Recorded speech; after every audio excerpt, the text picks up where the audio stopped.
I would just encourage those like to really start to dig into write, into dream, into plan, into ask God for strategy, into execute, and be okay with I can have desires and my life does not have to be limited based on my financial circumstance, because I serve a Father who owns all the cattle on all of the hills, and if I want a goat, he can give me the goat. That's right. Welcome back to another episode in Crumb Studios. Hi, I am Shanice Parker, the host and commentator of Crumbs, and today I have somebody very special here with me, my very dear friend Jackie Jones. Yeah. You want me to call you Jackie or Jacqueline? Girl, that's my professional. Jacqueline. Okay, we're not professional today. No. We're not professional today. My friend Jackie, she is a wife, she is a mother, she is a full-time entrepreneur, she is a cancer survivor. But out of all things, my girl's a regional vice president of financial services. She is about to open her own office. Yes, so if you guys can yes. welcome me and give Thank her you. a Thank you. It's exciting. It is. It's very super exciting. Yes. It's a huge accomplishment. Very big. Especially for us. Yes. Yeah. Because we're going to talk about it. Yeah. How are you feeling today? I feel good. I was excited to actually be here. I couldn't sleep. I was like, come on, man. Like, it's going to be great. And so I was just like, let's go. Like, I was ready for today. Was you? Yeah, I was ready. I couldn't sleep either. And the thing is, I was up all night. Literally all night. I was up to about 1 a.m. Oh, And I was in worship because I was just like, okay, God, you have to let this go right. Like it's just something that is supposed to happen, something that's supposed to be birthed out of this interview. And so I just wasn't at peace. It was almost like he was calling me to that quiet time with him. So I was up to about 1:32, 1:45. Wow. Girl, it was one of them numbers. But I was so happy that I took the time to spend with him so that, this could happen. Well, let me tell you something. So when you called me and when I seen you start advertising that you were going to be doing your the crumbs and all that stuff, I was excited for you. And you said that you was asking, should you ask me to like come on the show or something? I had a desire to be here anyways. And so when you said something, I was just like, oh yeah, sure. Like it was already there. And so I was like, oh, God wanted us to do this anyway. So yeah, it was right on time. It's so important to be obedient. Yeah. To Holy Spirit. Yeah, you should. When he tell you to do something, do it. Yeah, I was right? already thinking. I was like, oh yeah, I would love to do it. Yeah, so she is my first official guest. I don't consider my husband on the last show my first guest. He gonna be offended by that. I don't care. But she is my first official guest, and I'm honored. It's an honor to have you. Jackie has such an amazing and inspiring story. How long have we known each other, Jackie? It's been 3 years, right? 3. Yeah, about 3 years. And immediately when I met her, she was kind, she was loving, she was patient, she was all of these things right off of the bat. So like the whole, I gotta get to know you type of situation, we didn't really have that. Like we kind of came together, we clicked, she was more reserved, I'm loud, that's just the way it is. And so right from the beginning, we were able to just come together and work together, right? Because at that time, she had started a new business, so we were working together in financial services. And when she came on, I was her trainer, and so and so the Jackie that y'all see today was not the Jackie that I met 3 years ago. At all. Okay. Jackie came on being all timid. Let me tell y'all.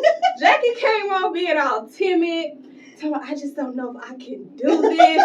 I don't know if this is the right thing to do. And I was just like, man, listen. So true. You better get in here and make this money. Right. And we're going to figure it out as we go. And what a journey it has been. Yes. In blending friendship in our families and just life experiences. We have both been through some things the last 3 years. Yes. But we're going to talk about that a little bit later. We're going to talk about the evolution of Jackie because, again, she has completely changed since 2020. And so before we get into, the thick of it, you know what I'm saying? Let's do an icebreaker because I just feel like it just kind of breaks off the nerves, right? All right, let's go. Okay. What is it going to be?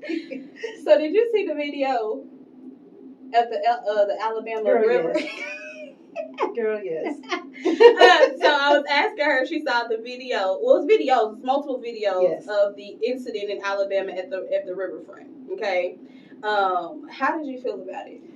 I felt like, and don't be mad because we're gonna be transparent and honest on this platform. I felt like our people recognized it was an opportunity, and they took it. And you know when they recognized it was an opportunity, when old boy jumps into the water to get over there to help his people. Like he was swimming from the slave ship yes, back to the land. Yes, absolutely. So he was determined to actually, help. Like this is not about to happen. Yeah. And I think they found an opportunity.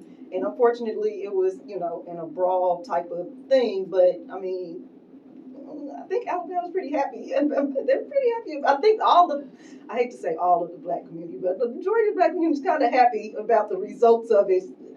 But and then I also think at the end, once, everything started coming out on social media, that black people don't be taking stuff serious. That's how I'm like looking at because we're going to make a meme. Yes. We're going to make a meme and we're going to reenact it because we're going to entertain ourselves. This is a moment in history. Yes. I think people are going to be a little bit taken back by my thought process about it, right? Go ahead. I'm trying to figure out if I want to say it or not. So, the black woman in me was so proud. Okay? I was so proud. I was proud of, I was really proud of the guy who came down, the initial guy. He had on the purple shirt. Yeah. He came down. He saw what was going on. And he tried to peacefully de-escalate the situation. Yep. I was so happy that it didn't take him a long time to see what was happening to step in for his brother, right? He saw it, and he was amongst other men. Yes. He saw it, and he was just like, no. He stepped in, and I know we always talk about protect black women, but in that, we protect each other, right? And it's really not about race, but in the reality, at that moment, it was about race. Like, you're not going to come and jump on my brother. And it made my heart glad to see his selflessness, how quick he was moving. You know what I'm saying? He got down there and ran real quick. And then he got there and he tried to have a peaceful resolution, right? Yeah. And I'm not going to lie. When everybody else got off the boat, they was upset how he was treated. They went back and they start swinging, on the people that started the foolishness. Run up, get done up. And that's just, our mantra. But then, after I sat on it for a day, the Holy Spirit kind of convicted me. Because it was like, as a believer, how are you so glad about them getting whooped down like that? That's what I'm telling you. It's a two-part thing. It's very much so. It was very much so like, okay, maybe I shouldn't be this glad. I probably shouldn't be watching it on repeat. Yes. I probably shouldn't be smiling as hard as I was smiling. You're so right. Now, I will draw the line at that man hitting them people in the head. That chair. I was like, now he thinking he in wrestling. He done took it to a whole Monday night. Yes. WWE. I said, boy. I was like, oh my. Now that part, I was like, bruh, like that's brutal. But I also hated seeing women getting hit by men as well. Yes. So, like I said, like they seen their opportunity, but it was like you said, like it kind of was disheartening. Like, dang, you know what I'm saying? Like you don't want to see nobody getting beat, either side. Yeah. You know what I'm saying? Like, it was unfortunate that the whole thing had to happen. All you had to do was listen to what the man was trying to tell you. And respect it. Right. And respect what that man was trying to say. And none of this would have happened. But, like I said, I think Alabama's proud. I'm sure they are. Kansas City proud, too. I'm sorry. And see, there go that conviction. I'm so sorry, Holy Spirit. I'm so sorry. We are not condoning violence. At all. On this channel. I'm letting you know, we probably going to cut up. We might shed some tears. Right. Just because... Yeah, it's gonna get a little deep. It's gonna get a little bit deep. And so let's get back to me and Jackie. So Jackie and I began to be in relationship with one another. We realized we had a lot of things in common. We're both married. We are both mothers. We both became mothers at young ages. We both have blended families. Yeah. I have my own version of a blended family because I am an adoptive mother. And, you have your children and your husband had children. Yes. We're both believers, and so we had a lot of things in common. We love to have a good time. You know what I'm saying? We love to have a good time. And so I'm going to ask you this, Jackie. Go ahead. Who is Jackie? And when I asked that question, and I don't mean to put you on the spot because I used to hate this question. My friend Janice would ask me this all the time, and I was like, "Stop asking me that, bro." But when I asked this question, not what you do, Okay. and not any roles or any hats, but just 3 words to describe the essence of Jackie. 3 words that describe the essence of me. Not what I do. No. Okay. Right now, Jackie is passionate. Right now, Jackie is empathetic, very much so. And right now, Jackie has been very courageous. I would agree. I would agree. I would say right now, Shanice is joy. Um, Shanice is an overcomer. Um, Shanice is just trying to get it right. And this was a great question. Yeah. I need to ask myself that literally every day because I think every day it will change. Yeah. Because you'll find more and more, look into yourself a little deeper. Because it's always like on the surface, like, okay, I am what I do. Yeah. Yeah. So that was a really great question. So I know the Jackie of today, but why don't you take me back to like your upbringing? Okay. Like, who was Jackie as a kid? How was life? So life as a kid, so I was raised by my father. And so daddy raised by my dad through multiple marriages. So him and my mom were married. They had 2 kids, and then they divorced. And then my dad got married again, had 2 kids, then they divorced. 2 girls, and then they divorced. And then my daddy got married again, and then she had 2 boys. They divorced. And then my daddy got married again. He's still with this woman now. 4th marriage. 4th, yes. Okay. He's still with this. So they just celebrated their anniversary like 20-something years. But he did get married again. This was when I was like, I think I graduated from high school or before or something like that. But yeah, married again. So I went through, if anything, a lot of divorce growing up. I went through a lot of arguing, between like my mom trying to visits and visitations and all of that stuff. So I watched a lot of arguing. My dad was if anything, we didn't lack anything. So it isn't that we lacked anything. I look back at it like he was a great dad, except for he just was OCD. Like it was like cleaning was the number one thing and didn't care about nothing else. School was not important. Nothing was important but making sure like my house is clean. It was like, but I got homework. Don't care. Gotta make sure, the house was taken care of and stuff. And so I was the oldest in the house. And so I was making sure everybody else's stuff was getting done. I was the one that cooked dinner. I was the one, holding it down as the young lady of the house or whatever. Because like I said, it was in between. I was young, like a baby, divorced, a kid, divorced, a teenager, divorced, and then young adult. Yeah, and then young adult. And so I had a lot of responsibilities and watched a whole bunch of stuff through that whole process. So was it your decision to stay with your father? We didn't have a choice. Well, we were little. So I was a baby. My sister was, maybe 2 or something. My older sister. And what did Daddy say? We just talked about this not too long ago. This is what he said. He said he wanted to make it easier on my mom and for her to have the oldest child, and he'll take the younger one or something. So they split. When they got divorced, my older sister was with my mom. I stayed with my dad. Right. It's like, really? That's how that went. Odd. But so it was a lot of challenges of divorce don't be easy and all that. So it was a lot of challenges like visiting my mom, getting to see her and stuff like that. She used to write me letters all the time. One story, she used to write me letters all the time. And I think by the time I was in 5th grade, you know how you like have this kid mind and then you kind of have a moment of maturing. Mhm. And so when I got to, I think I had to be in 5th grade, I got my letter from my mom, and I opened it to read it. And at that moment, I realized my letter was already open. And so I went to my dad. I said, "You been reading my letters?" And I don't remember anything past that conversation, but I do remember going to open my letter, realizing that it was already open, and addressing him with childhood anger, like, "You been reading my letters?" But I don't remember what happened after that. He probably was like, yeah, he was "Girl, like, shut up."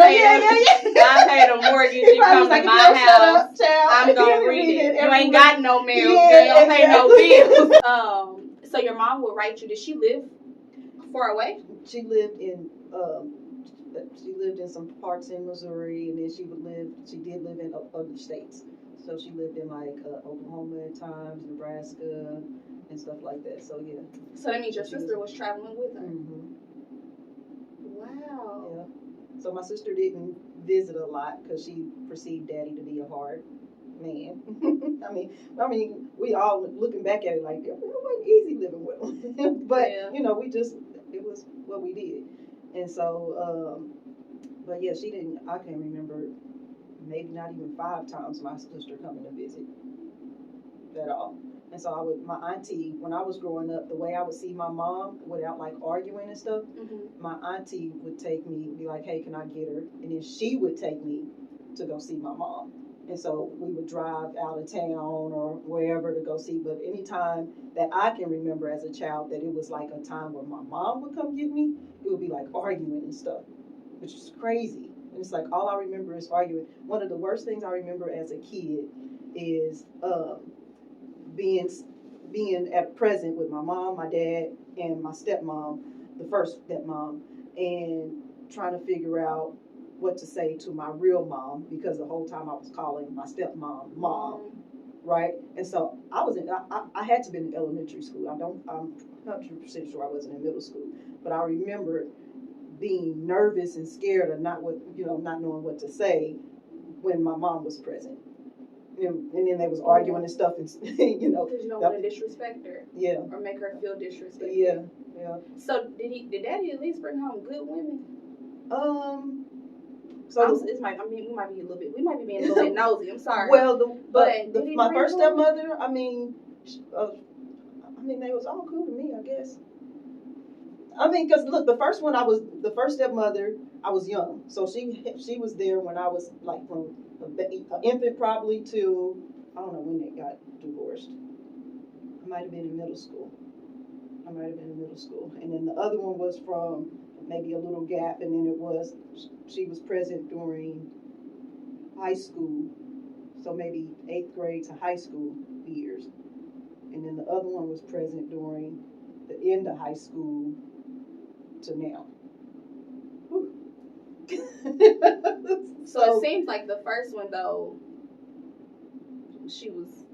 Yeah, she had more influence then, because she was in the raising from a little girl up to however old I was when she left. But she had my sisters then. You know what I'm saying? Mm-hmm. So I don't remember much of her being in the house. I remember it being me, my daddy, and my sisters, and my third stepmother. So when he would divorce, would the sisters stay? Would the children stay? Yes, yep. He a bad mother sucker. I don't know how my daddy figured out how what I'm not doing is let you have these kids. I don't know. But I have never. Girl, we still be trying to figure like, Daddy done took all the kids and kept them and raised them. Mm-hmm. We are great ladies, but we just weren't really raised by our moms. And it wasn't because of drugs or anything. My mom wasn't on drugs. As far as I know, my first stepmother, second one, third one. He just wanted his kids in his house. Yeah. I'm not mad at it. Yeah. So I don't know if he was in a better position financially, and so that was his argument in court or something. You know what I'm saying? Oh, Daddy was going to court. Yeah. Girl! Are you for real? Yeah. So that's like he had. He said he wasn't gonna be no deadbeat. Yeah. I really took care. Yeah, he took care of us. That's for sure. But it just wasn't an easy. He's a lot better now as he's an older guy. Daddy's like 62 or something like that. Do you think was he medically diagnosed with OCD? No, we just think he just still like that. I don't know. No, he was not medically diagnosed with OCD, but I know he crazy. Because when he tell us to vacuum and he see the fringes on the carpet, and he talking about the fringes need to be straight like this, we just be like, boy, are you serious? He is. You still can't sit on his bed when you go to his house and he make up his bed to be the perfect bed, and he can tell if somebody touched it. Just be like, I see a butt print right there. Don't come here and sit on my bed, girl. With them outside clothes on. Yeah, girl. I'm not mad at it. My feet don't touch the ground. You need to put some shoes on. What? Yeah, house shoes. Yeah. No, honey, I'm sounding a little bit like that. Well, my mom was more country, which was crazy. Like, they was all country, anyways. But yeah, it was a life. It was a life. So, what things did you enjoy, or did you notice early on that you were really good at? No, because Daddy didn't let us do nothing. We went to school and came home, and that was it. Only one of our sisters that actually got to do extracurricular activities was my stepsister, the youngest one from his second wife, when she was living with Daddy up north. Like, she was more, I think when you get older, like, you're a little more lenient or whatever. And so, like, she was in cheer and she was doing all this stuff, but that was not an option for us. It was like, no, real soft I am. When you said I am, because I be telling my husband, I be like, babe, you think I would have been good at track? You might have been. I would have been good at this. Like, I never got a chance to do something. When I asked him, like, no, you need to be home so you can cook dinner and get the kids, help them with homework. I couldn't do nothing, girl. Oh, okay, I did one thing in freshman year. I was in ROTC, and he let me go to like Northeast or something and do ROTC, whatever, color guard. I did color guard, and girl picked me up as fast as he could, and that was the end of that. That was the only thing I did. Well, there's something else in common with us. You was ROTC too? ROTC, Marine Corps. All high school. Marine Corps. Girl. You understand? Yes. It was like one of the only high schools in Kansas City. I absolutely loved it. I love everything up, which was crazy to me because my mother was extremely militant, and so I didn't enjoy that. But at home. Yeah. But there, I did. I enjoyed the structure. Yes. I enjoyed. People talk about this with the uniforms on. I don't care. I loved my uniforms. Talking about polishing up them shoes. Listen, I had that stuff like. And your ranks better be on right. Turn right at that 45-degree angle. Don't even get me started. I was XO by my junior year of high school. I ran both junior and senior year of high school. I absolutely loved it. And if I could have went to the Marine Corps, I probably would have. Yeah. I loved it. I loved everything about it. I didn't care what nobody said. I remember people used to be mad. It's like, girl, this ain't even a real military. Like, you were taking it a little bit too serious. You need to. But it was something about it. It was something about it. I loved it. I loved every moment. I loved every moment of it. I loved the trips. I loved the color guards, the practices, the drill. Man, listen. And the weapons, what we used to do, all kind of stuff. Listen. I loved every moment of ROTC. Y'all better look me up because I got a couple of them pictures in the call paper. Hey, I had to show my son some of my your rank? Yeah, they didn't believe me. What's the I had mastery awards. Yeah. What are they called? Dang. I know they're like your awards, and you have them lined up, and you have them on your girl. Listen. Yeah, I had the same thing. I used to run the room where we did the fit everybody for the uniforms. Yes. And so I would take it, put the pants around your neck, make sure. Yeah, that was my friend. Put your pants up. That was my friend Alicia. Listen, she be like, you already got 2 pair of boots. What the thing's called? But yeah, you already got 2 pair. Don't come back in here. Man, she used to run that room. Run that room. I used to run that room. Where was the last shirt that you was supposed to have? It's a $7 fee. Like, she used to be in there running it, and I'm not mad at it.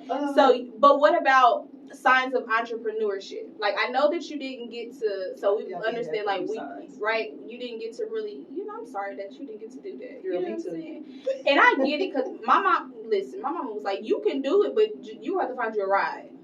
So she would allow me to do things, but she wasn't about to be taking me back and forth. You're going to have to figure that out. And I did. But what about business minded? What about, did he let you have a job? Did he let you Okay. What type of skills did you notice? So signs from entrepreneurship came a little early. Like when I was in middle school, I used to make like the hats, TLC. Used to wear the little hat, and then it had like the little string up at the top.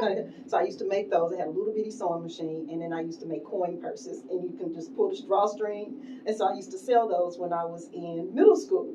And so that was like my first sign of kind of, doing a little something. And I used to crochet, and then I used to sell those. What are those things we used to make out of strings? Those little plastic strings. The bracelets? Not the bracelet, the things that went on the keychain. What's a key? They was made out of plastic. It'd be real long. I think technically it's called a keychain. It was a keychain, yeah. But it was made out of the four. The four things. Yeah. So I used to make those and sell those. I was pretty good at that. But I didn't get a job until I was maybe 16 or 17 was when I got my first job. So entrepreneur, anything, it was because I would work with my dad. So he was the carpenter of the city. And so he would go around and he was fixing everything. He did the plumbing, he did the drywall, he did the flooring, he did everything. And I was the daughter that was highly interested in it all. And so absolutely more and more. And I was a daddy's girl. Like I did everything with my dad. Like he showed me how to cut the grass. I was riding up. We had a small house in the city, but we had a riding lawnmower. My daddy was all about having like the newest things and still does. It still is. But you're not a small house with 7 kids. Yeah, it wasn't really a big home at all. But we had a small yard and we had a riding lawnmower, and so I was out there, would be on the riding lawnmower, cutting the grass. Like I was doing, like if somebody was his shadow, it definitely was me. And so even though I say he was like a hard guy, like some of those traits I'm glad I have. Yeah. And in all honesty, me and my husband talk about it. I'm glad I was raised by my dad. Very glad. Okay. Yeah. Hindsight is a great thing. Yeah. It don't feel good sometimes when we in it. But when we look back, it's like, okay, God, you actually did do the thing that was best for me. Yeah. And it all strategically worked together for my good, right? Yeah. And so at some point, so you're out of the house, because we don't want to stepmother number 4, and no shade to her daddy. I'm sorry. Don't be don't do that. I'm sorry, Pops. But your dad has remarried. You are now the oldest, and you are progressing in life. And at some point, you became a young mother and a single mother. Yes. Right? Let's talk about that. Okay. I think that happened because I'd had the single mother thing. My dad wasn't talking about anything like that. Like those protective conversations, that didn't happen. Mm-hmm. And so he was daddying, he was controlling, but it wasn't like, don't do. You know what I'm saying? Mm-hmm. And so I think just having the opportunity to get out finally was my opportunity, and I just squandered it immediately. If I'm going to do it, I'm going to do it big. Wait, now my life for this moment. We gonna do it. Yeah, so I just went out and kind of enjoyed the freedoms as after high school. Graduated in May and was pregnant in August. Were you still at home or did you move out? I was at home. Okay. And so it took me a while to tell my dad. And so I remember sitting on the stairs, I believe, if I remember correctly, we were sitting on the stairs and inside the house. And so I told him I was pregnant, and he didn't talk to me. In my mind, it feels like it was like 2 weeks. And then one day, out the blue, he said something to me jokingly about being pregnant. And then it was just, okay, kind of cleared the air, and it was okay after that. But yeah, that's how that went.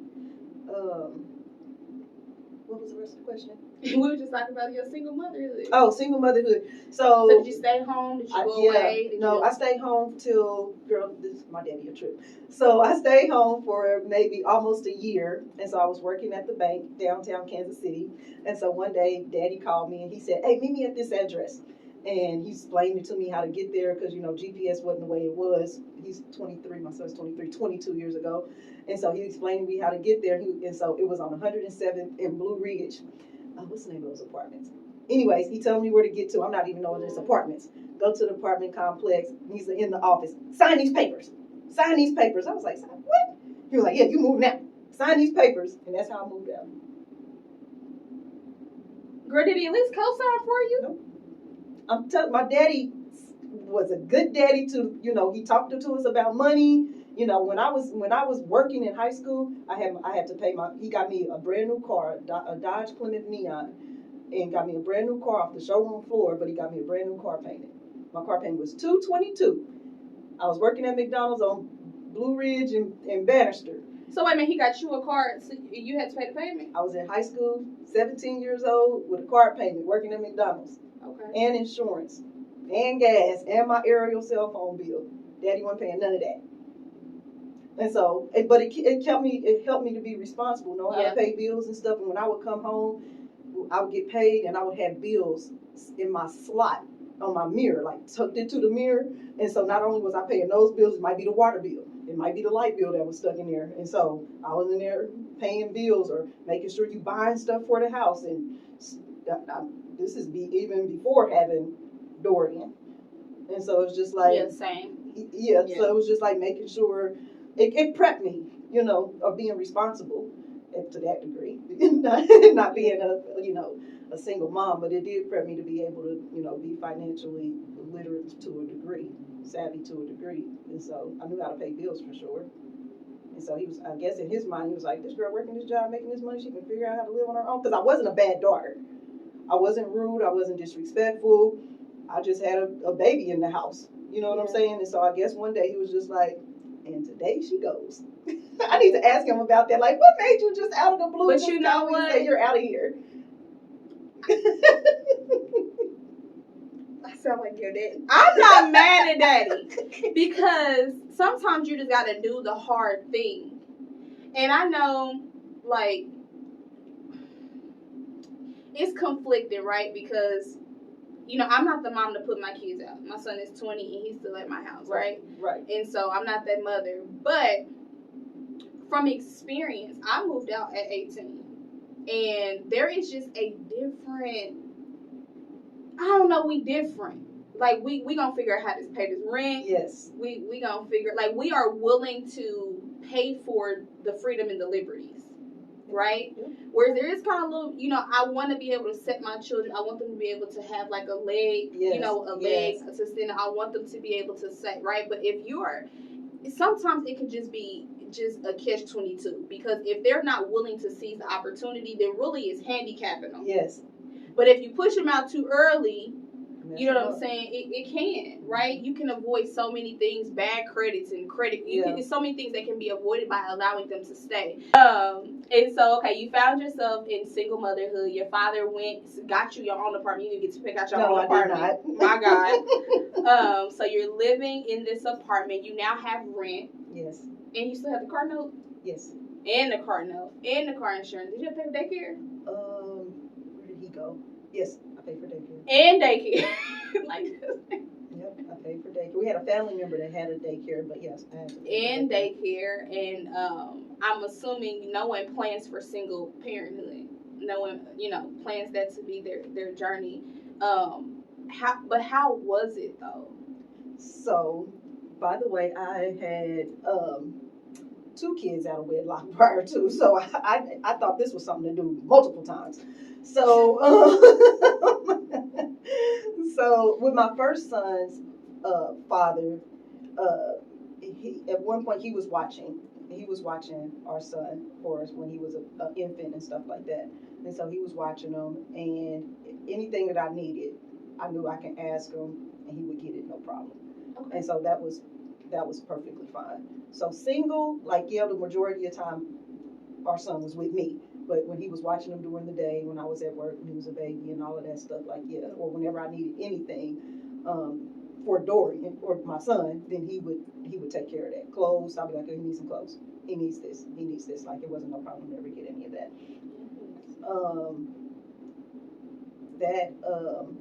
That relationship was, how would I say it? It was a lot more of a difficult relationship because I dealt with somebody that had anger issues in that relationship. My daddy was just telling this story. He reminded me. He was like, he was asking my son, did your mama tell you that your daddy and her lived together for like a week? And he was like, really? And I was like, yeah, we did. And he was like, did your mama tell you why she kicked him out? And I was like, my daddy's so petty. And so, but I kicked him out because he didn't fold the towels up right. But girl, what? I think that was the straw that broke the camel's back, though. I don't think it was like, that was the reason, but I think it was like the straw that kind of broke the camel's back. Like, you don't even know how to fold these towels. Like, you're out of here. Yeah. But I think it was just like he really did have like anger issues. And so, and I dealt with that during and what was crazy was like he was a friend during middle school, and then during high school, like we were just friends, you know what I'm saying? But then when it came to like relationship, because we went to prom together, and I only went to prom in senior year, so we went to prom, and then it just built over to relationship, and then once you kind of get more in a relationship, then I kind of recognize. But I had no experience from my dad, like I said, to have those conversations of, you know, nobody's talking to me like, how's the relationship going? And how, you know, what's going on? How's parents? You know, none of that I do with my kids now. Like, none of those conversations would happen to me. So I dealt with a lot of stuff that I'm sure my parents don't even know that I went through with him. And then it was the second, I forgot the whole question of where I'm going, but then it was the second, my middle son's father, that was a, Lord. I don't even know why this even started, in all honesty. This is a whole Okay, story. so we're going to fast forward it. So Jackie had her first baby. She got had Jackie first baby, had second baby. Yes, Lord. And then we let that go. Yes. And then we moved into, because I want to get to the good stuff. I want to get in, because we're getting into the successes, right? So then we get into you meeting your husband. Yes. Her baby, y'all. Yes. I don't know nobody else that need their man the way she need her man. You know what I'm saying? I'm talking to her. I said, Jackie, how long you been married? Babe, how long we been married? 13 years. We've been married 13 years. I said, Jackie, what you like about yourself? Bang! What you like about me? I'm like, girl. And it's really cute. I'm not making fun of it, right? But I have never, well, maybe one other one, our auntie. I ain't never met nobody that need her, and she'll say, I need my man. I ain't never met nobody that need their man the way she need her man. And I think it is absolutely beautiful to feel so safe. Absolutely. And so provided for, and so cared for, and to have such a relationship where I'm not calling you. I'm calling my man. Yeah. My man. So let's talk about that. We have these two beautiful boys, and you and your husband now have been married 13 years. He prepped her for that. Yeah. 13 years. And so let's talk about meeting Mr. Anthony. Okay. So I first met Anthony at a high school, what they call it, reunion. His brother and I went to high school together, and so his brother brought Anthony. And so I'm just chilling. I really wasn't like the outgoing person like I am now. So I was present, but I was just chilling. You know what I'm saying? And so his brother was like, hey, you know, here's, you know, my brother or whatever. And so we clicked like that. And so we clicked so much, the whole thing was over, and me and him still sitting at the park, sitting at the on the bench just talking, right? And so we dated for a little bit. He, you know, went to Lookout Point. He would, you know, call me all the time and all this, but he got on my nerves real quick. Yes, he was so nice. Too nice. So nice. Yeah, he was too nice. And so he would call me every morning, hey, beautiful. And I would be like, oh, my God. Like, I'm trying to get my son into school. I'm trying to do this. And you calling me at 6 o'clock in the morning talking about, hey, beautiful. And I would be like, oh, my God. So stupid, immature, and dumb, right? Yeah. I'm telling you. And so I told him, like, me and getting back together, right? And so that kind of ended what we went through, right? I hated I did it, right? Not immediately, but I knew like I made a mistake. Now, was you serious, or was you just telling them something to get off your back? Oh, you were serious? I was serious, yep. Okay. Yep, I was serious. And so years later, how we got back together later is I was staying in Grandview, at some apartments in Grandview, And I had the kids, and they were going up the sidewalk on their bikes or whatever. And so I'm just watching them go up there. And I had on like sports clothes. So I had like a sports bra on and some tight leggings. Come on, somebody. So, right. And so I got Hey. this outfit on, and I'm pushing kids on bikes. And I see this red Tahoe come, and they got these big old rims and stuff on it. And I'm like, oh my gosh, I'm trying to hide myself. I'm like, oh my God, like, come on, y'all, come on. You knew it was him? No, I had no idea. Okay. And so I'm just like moving, trying to get the kids to move along because I didn't want to be seen. You know, sometimes you just don't want, like, I don't want to be bothered by it. Whatever. And so, anyways, so I'm pushing the kids along, and this truck pulls up right where we're at, and I'm like, well, here we go. And so he gets out the car. He say, hey, talk to the kids. Hey, y'all doing something. And I'm like, and then he goes in the house. So I'm not paying no attention to who this person is because I'm trying to not be seen. And so, anyways, go on about my day with the kids, whatever. So I get to work, and I check my email, and he emailed, and he said, hey, do you stay at these apartments? And I was like, oh. Girl, not he emailed you. Y'all just changed your email addresses back then? Yeah. He emailed. And I was like, yes. And so I remember telling my friends at work, and I was like, oh my God, do you guys remember that guy that picked me up from work and went to lunch and took me to Lookout Point, blah, blah, blah, blah. And I was like, so he didn't even say, like, he just asked that question. And I knew that must have been him that was, that pulled up or whatever. And so it took like 2 weeks later for us to meet, like outside of the apartment or whatever. So we didn't immediately like meet up. It took about 2 weeks and met outside and have been together ever since. Like because he pulled up. Yeah, because he pulled up. Yeah, like I mean, shot through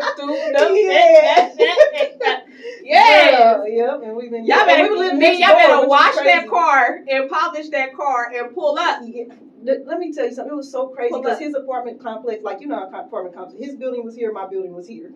Oh, so y'all had moved into the same apartment. Yeah, we lived in the same apartment. So my building was here and his building was there. So we literally would walk back and forth to each other's complex. And then after he ended up his apartment, his lease ended up ending, and literally moved in.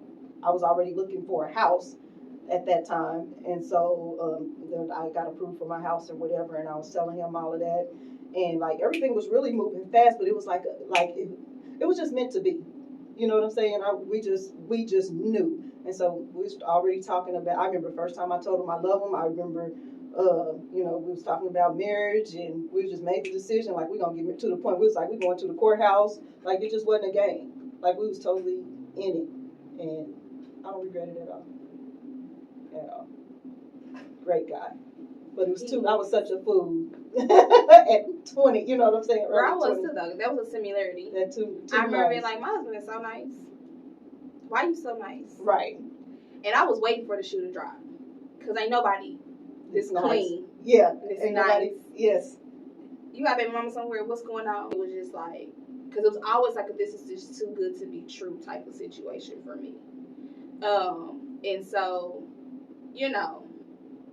I understand that. Yeah. I needed yeah. Yeah, I needed Anthony. Didn't even know it. You know what I'm saying? All that stuff, that true love and all of that, like I needed all of that. God needs to show me, like, Jackie, this is what you deserve.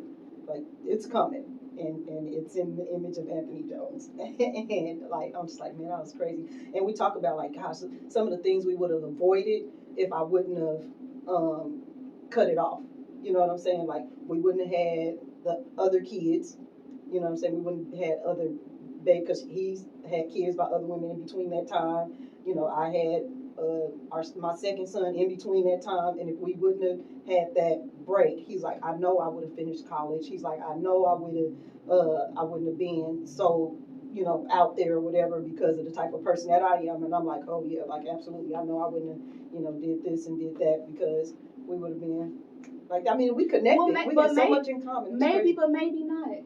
We say that too, maybe, as well. But maybe not, say that too. We have said that because too. The reality is, like, our experiences shape who we are, right? So in that year span or 2 year span, the things that you experienced, help shape. And it may feel like such a short time, but shoot, you've been through the last 2 years, right? 2 years is monumental. It can change your life. Big time. So even when it comes to women, our expectations. Every time our expectations, what we believe, because had you not went back, you may have still had a tolerance for foolishness. Right. I hope that makes sense. Oh yeah, right? That makes sense. Yep. Like, but when you get to your wits end of like, okay, I didn't try foolishness about 4 times, right, and that does not work to me. That is me living beneath the standard of what God has for me. Then you get to a place where you can receive truly what He has for you.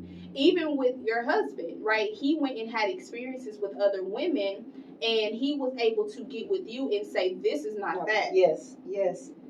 So even in our own wrongdoing, in our foolishness, in our mistakes, all things work together for the good of those who love the Lord and are calling to His purpose, because people don't be saying the whole scripture.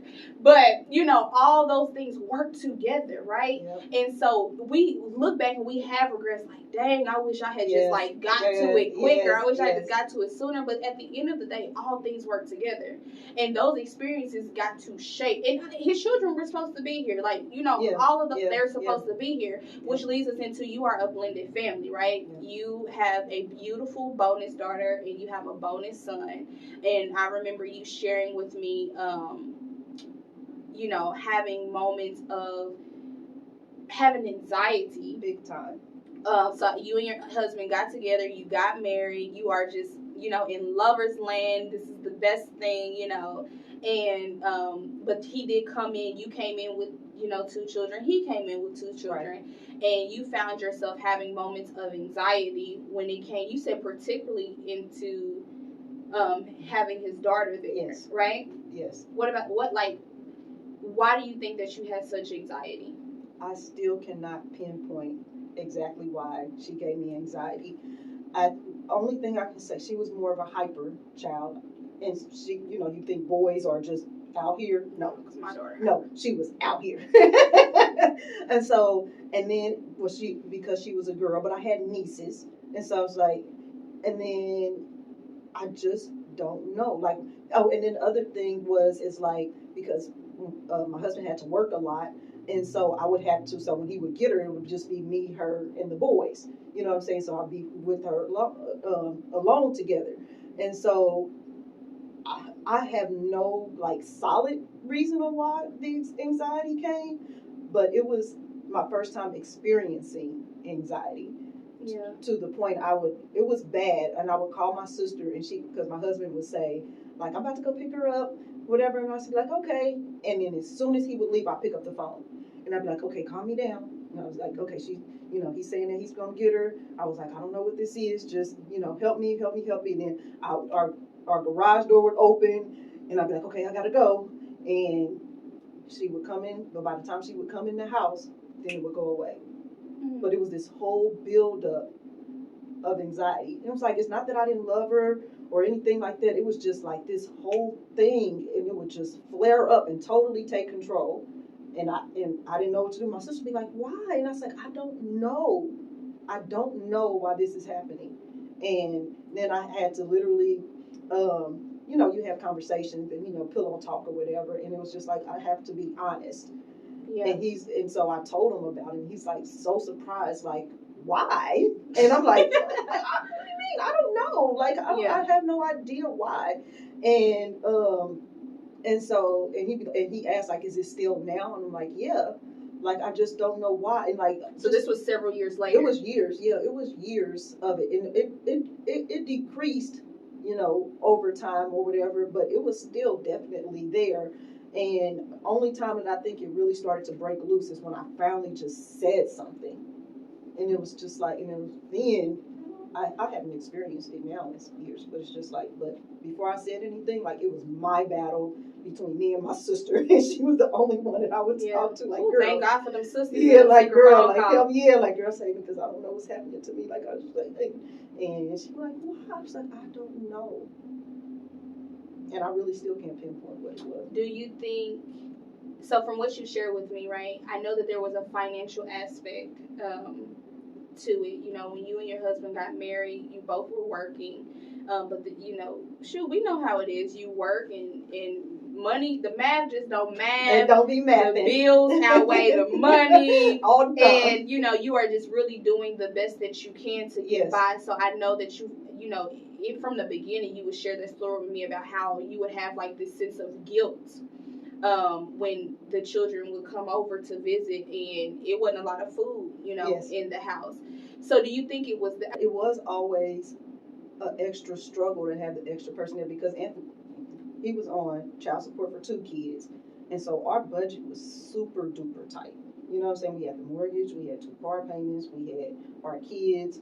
We were literally like, they would, she would come over and like you said, I wouldn't even thought about that, but like you said, like we wouldn't have food. And I'm thinking like, lady, if you only knew the struggle you bringing your daughter into, you know what I'm saying?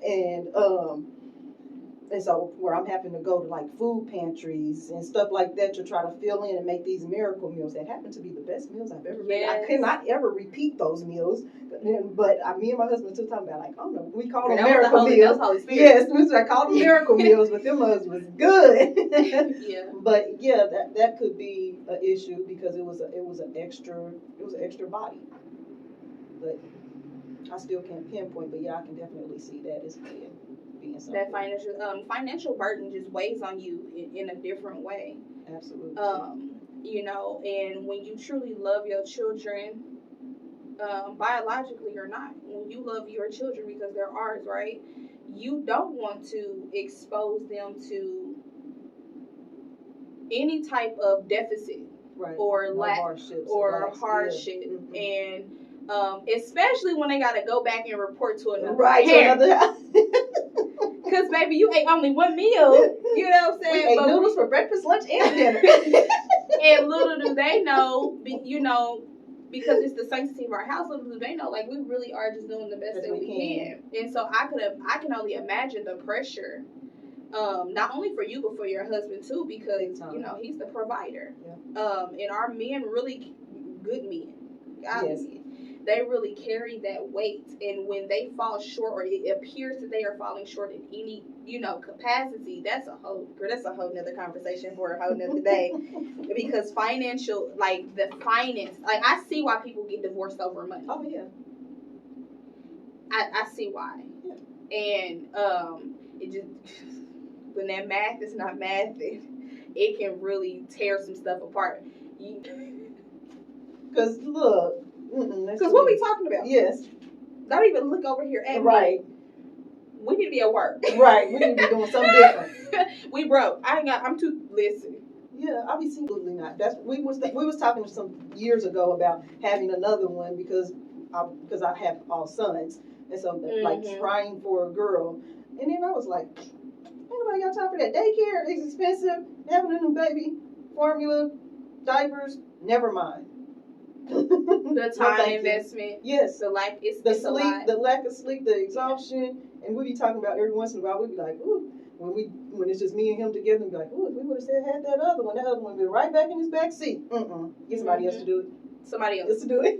But see, this is the conversation. Because some people want more children, or some people, there's things that they truly desire, but they just can't do it, or feel like they can't do it because everything is controlled and dictated by the financial aspect of it.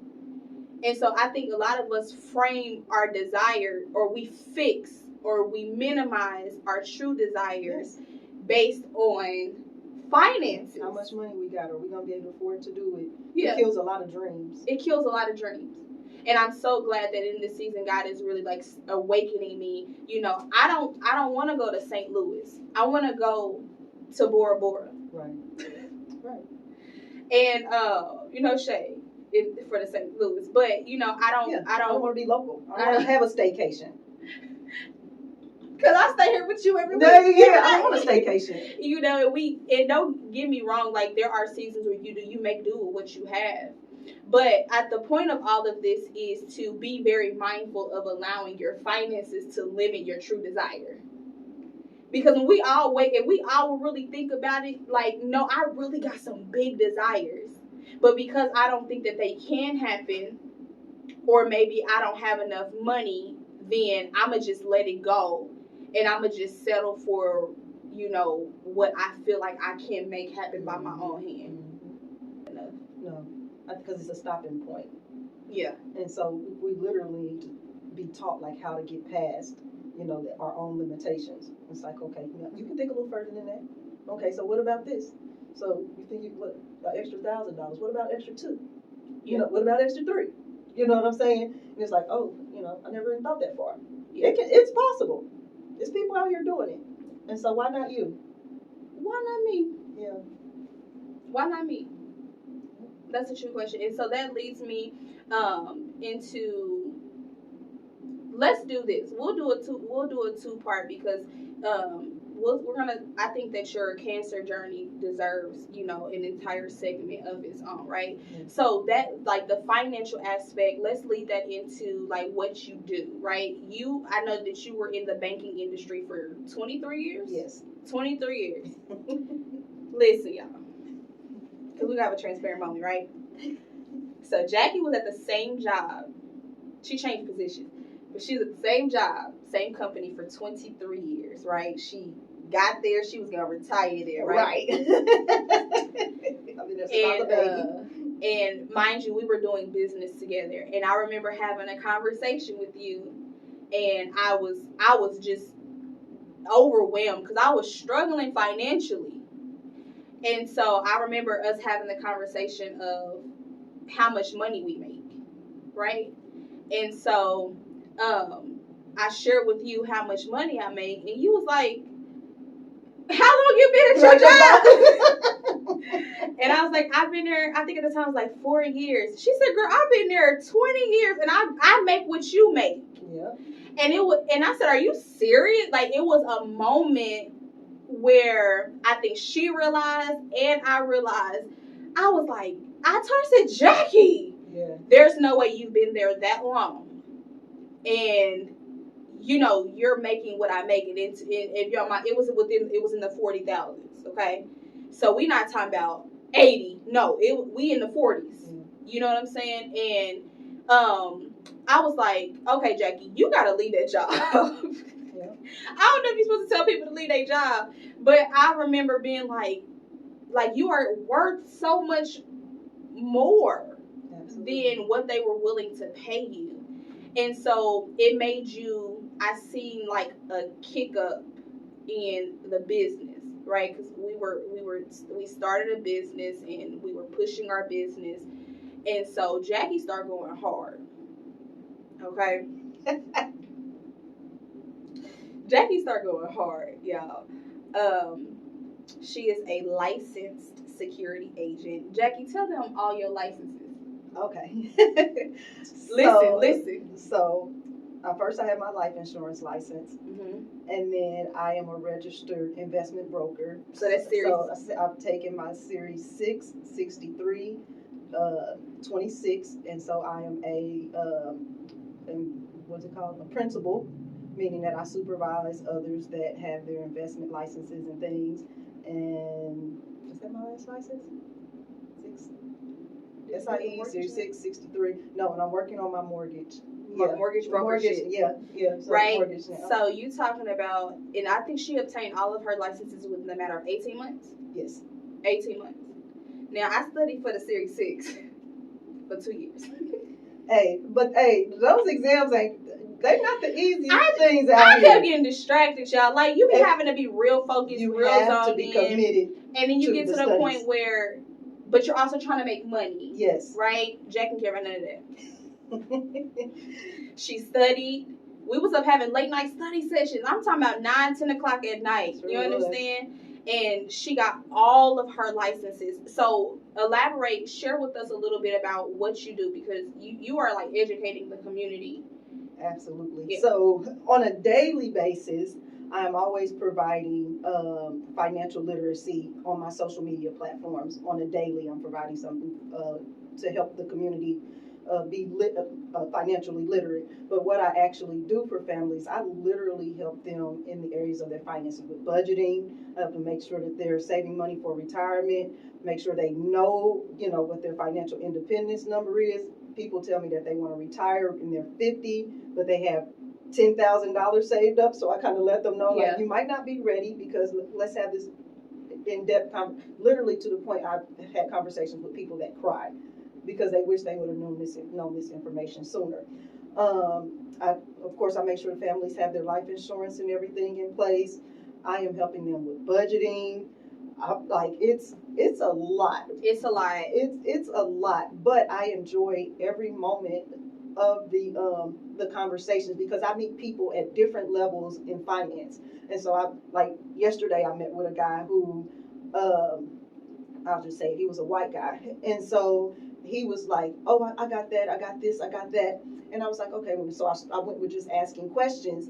And he was like, oh, I didn't know that. Oh, you know what? I want more information on that. Oh, so it's like every demographic of people, whatever level they are, like it's something that I know that you're not aware of that I can provide. Yeah. And so he's like, oh, I would love to know more about that interest that you was talking about. Compounding, tell me more. You know what I'm saying? So I was like, oh, okay, so you need help too. And he was like, oh, and now he's like, oh, I know more people that need to hear this information. But I also talk to people that's on because he's up there. But I also know people that just are getting started. Just getting started that have no clue. And so I'm having those conversations with people. Okay, well, let's get you at least started with this plan at the minimum, and then over time we'll increase what you're doing to help you reach your goals. Yeah. And so I help people reach their goals in finance, and then I educate people every day on the area of financial literacy and all of that stuff. I enjoy every moment. I know you do, and I miss it so much. I love every moment. I miss it so much. And I told her she was gonna be good at it. Like, sis was listen. She coming through my training class all extra timid, but I do want to take this. Girl, I do want to take this moment to say thank you because you were one of the first people to tell me that I was a really good teacher. Very good teacher. And so when you said that to me, I was like, and I still couldn't receive it.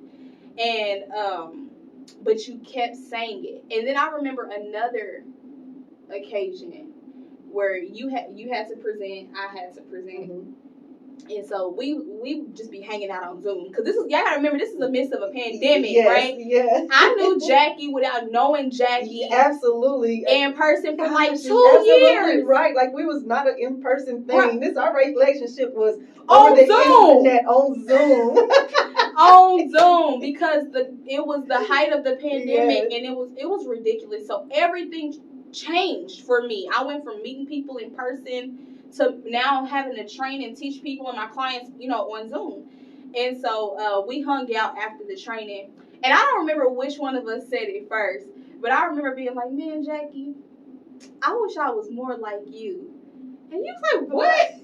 And I said, you just so, poised. It was the way articulate, you know what I'm saying? Just calm, cool, and collect. Y'all, because she would just say it, get to the point, and it wasn't no antics. I'm full of antics.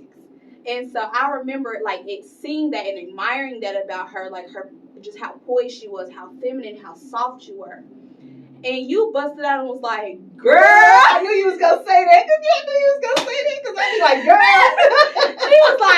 she was like, no, because I feel like I am dry. She was like, when you be teaching, everybody be leaning in and you got some excitement and some personality. I just be trying to get through it. Yeah, get through it. And it was just one of those moments that was so necessary because as I was not appreciating my own ability, I was appreciating yours. Yep. You in return was doing the same. Yep.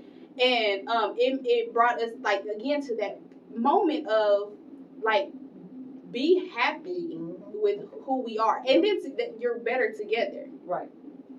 Because the reality is some people I can't get to. Yeah. I'm a little bit too loud. I'm a little bit too extra. She can. And other people, she would call me and be like, girl, come on and get on the Zoom. Because they falling asleep. I need you to get on here, right. And be the praise and worship. Right. And bring in the energy. And get the people up, And so just drawing from building a community where you can draw from each other's strengths and weaknesses.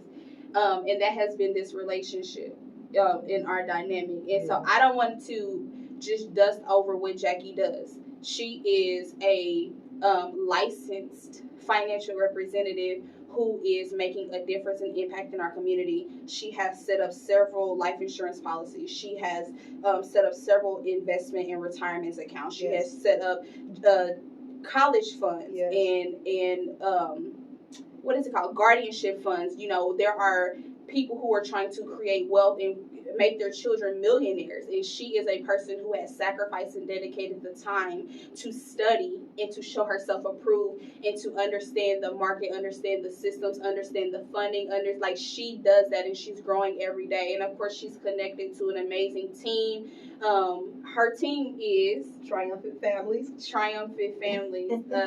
so she's going out into the community and literally changing the trajectory of the wealth gap.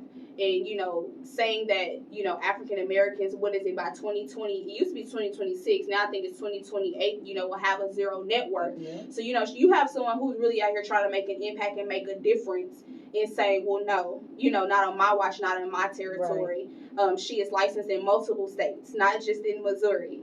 So I don't want to brush over that, because she has a story, and the entire objective of this platform is to see, you know, is to highlight individuals who are walking in purpose and changing, you know, just by simply being obedient and following her passion and following her. She is changing the lives of others. And so I didn't want to dance over that, because that's huge. Appreciate you. Yeah. Yeah, that's huge. Yeah, I think so too. And I'm getting to a point where people are actually understanding and valuing now what I do. You know, when you start in the beginning, you know, everything's part-time and everybody's like, you know what I'm saying? The banking background helped a little bit, but still you got to know what you're talking about. You got to have, you know, the skills. You got to be able to talk to everybody on every level. You got to know your stuff. You know what I'm saying? And those licenses and all that stuff helps. So it's what I do is very valuable, and I think I have a lot of people I know I have a lot of people now that really, really value what I do. And how I know it is because I get people that silently DM me that are like, hey, you know, I've been watching you for a while. Yeah. I see that you're, you know, you really committed to this. And consistent. Yes, yeah, that's what they mean. I see you really committed to this, because I'm very consistent. That hasn't changed. Yeah. And so they're like, you know, I'm ready to move forward with you, because I see everything that you're doing, like you're passionate about it, that educational piece, like they'll tell me, like, I watch every one of your TikToks. I can't wait till you post something. You know, I might not say nothing, but I'll be watching. Yeah. You know what I'm saying? So, you know, it makes me feel good that I got people out here that that are watching me and move forward, and, you know, done business with me, but are still watching and kind of in that making decision stage. Like, yeah, she might be the one. That's a good feeling, y'all. When you finally get to the point where people respect your profession. Yeah. And they understand it's not a hustle. Exactly. And this is like really what I do. Yep. And I've worked hard for it. Yep. It's nothing like getting those calls. So-and-so referred me. I get those now. Like, yes, I got one just the other day, girl. I was just like, refer me. Yes, I got one. I was like, and it was for a lady. She was like, I got a settlement coming in. She was like, I need to know, you know, who I need to talk to. And so told me I need to give you a call. And she was like, I looked over your social media. And I was like, good. I was like, vet me. That's what you're supposed to do. And she was like, I looked over your social media. I loved everything that I vet people. Don't just be giving people your money. Yes. Vet. I said, good. I told her, good. Vet me. I was like, this is a large sum of money. I was like, absolutely, you should have. But, you know, me and her met and all of that stuff. So, yeah, referrals are starting to come in. So, yeah, it's working. Yeah. Any licensed agent is going to be registered in the state. So, that's some free advice for you. If you want to know if somebody is really licensed and really got what they say that they have, your state has a website. Yes. And you can search them by first and last name, and you can see what licenses they have. So, don't be fooled and bamboozled out here by people, you know, who do your due diligence. Please do your due diligence. Do your due diligence. And so let's do this. We're going to take a break, and then you'll have to come back next week for part 2. You'll have to come back and bring tissue probably for part 2. For part 2, because we are going to talk about probably one of her greatest accomplishments to date. So thank you so much for tuning into this episode. I am going to have Miss Jackie's information listed in every single comment section, so you can check if you need to get a hold of her. I will provide all of her social media handles and contact information. Again, thank you so much for tuning into this episode of the Crumb Studios, and I look forward to seeing you soon.